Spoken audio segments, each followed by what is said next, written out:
I've been seeing a lot of dice videos on TikTok that don't really sit well with me, so I'm going to try my own hand at it. I'm starting by mixing up some clear resin, splitting it into equal parts, because we're going to be making two different kinds of sets today. For the first one, I've got a couple drops of purple just mixed loosely in, and some blue mica powders going into pipettes. Go ahead and pour that into the molds,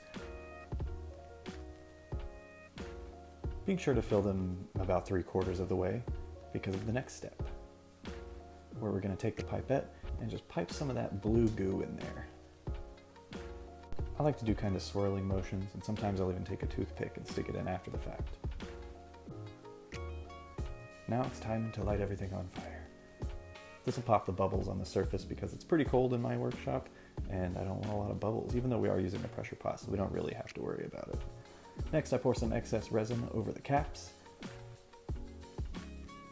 being sure to burn the bubbles off the tops of those as well. And then we flip the cap on for that extra special oozy forbidden jelly.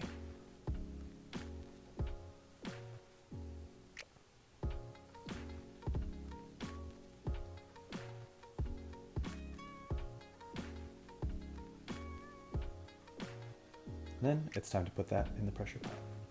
For the next set, I'm using this fancy little 4-chambered silicone cup. I'm putting in some purple, or I think technically violet, drops into one side, some white on another side, some sapphire blue in the third hole,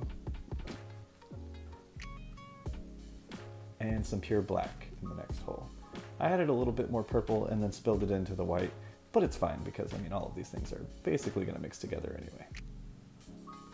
It's cold and I'm impatient, so I hit this with a heat gun a little bit to kind of get things setting up, and then it was time to pour. This is called a dirty pour, if you're not aware, and it makes a nice kind of swirly situation. Once I've got some resin on the caps, I go ahead and pop those on and throw those bad boys into the pressure pot as well. And this is where usually I have the issue with TikTok videos, and it's that I'm not going to make you wait for another video to see the reveal. We're just going to look at these dice right now because they're beautiful. And I don't think you should have to wait. The purple and blue ones came out incredibly vibrant, so gorgeous.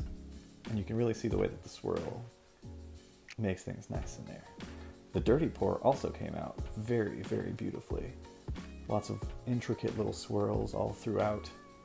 And there was an interesting kind of difference between the two pours, but yeah, if you like seeing the pour and the reveal in the same video, go ahead and give me a follow so you can see more dice soon to come. See you in the next one.